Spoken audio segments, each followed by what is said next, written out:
प्रशासनाचा दुर्लक्षाचा स्फोट, कोणसहित अनधिकृत फटाका कारखान्यात एक बळी. वाड्यात मृत्यूचे कारखाने राजरोसपणे सुरू आहेत.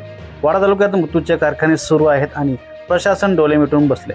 कोणसहित अनधिकृत फटाका कारखान्यात भीषण स्फोट, एक निष्पाप नागरिक कामगाराचा बळी. हा अपघात नाही तर प्रशासनाने केलेला खून आहे. पालघर जिल्ह्यातील वाडा तालुक्यात पुन्हा एकदा प्रशासनाच्या नाकर्तव्यामुळे एक कुटुंब उद्ध्वस्त झालं आहे. कोणसई येथील बेकायदेशीर फटाका कारखान्यात झालेल्या स्फोटात भावेश दिलीप वावरे याचा जागीच मृत्यू झाला आहे.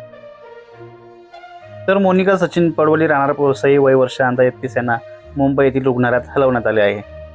तर मोनिका महेंद्र जाधव राहणार कोणसई, वय वर्ष अंदाजे 30, तसेच जागृती गवते, वय वर्ष अंदाजे 27, प्रतिभा पवार राहणार कोणसई, मोनिका वारदी, वय वर्ष 25 यांना वाडा येथील रुग्णालयात दाखल करण्यात आलं आहे.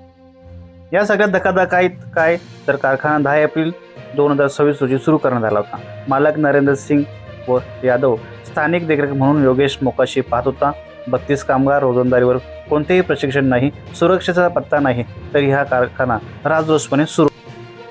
सणासुदीच्या नावाखाली वाडा तालुक्यात अनधिकृत फटाका कारखान्यात सुरू झाला आहे. सुतली बॉम्बसह धोकादायक फटाके बनवले जात होते. स्थानिकांनी वारंवार तक्रार करूनही प्रशासन व पोलिसांनी कानाडोळा केला. त्यामुळे आज ही धक्कादायक घटना घडली. ही कसली कंपनी आहे? फटाके बनवण्याची का? अच्छा, साधारणतः ही कंपनी किती कालावधीपासून सुरू आहे?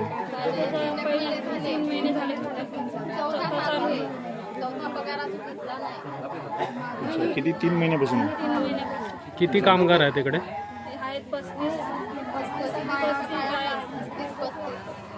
त्याच्यात एक मुलगा. अच्छा, आता इथे जे कामगार आहेत, महिला, हे सगळे इथले स्थानिक आहेत की? स्थानिक आहेत. पालघरचे आहेत,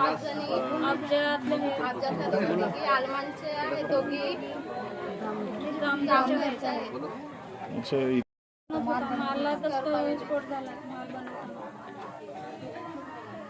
तुमचं काय नाव? वैशाली लवसाने.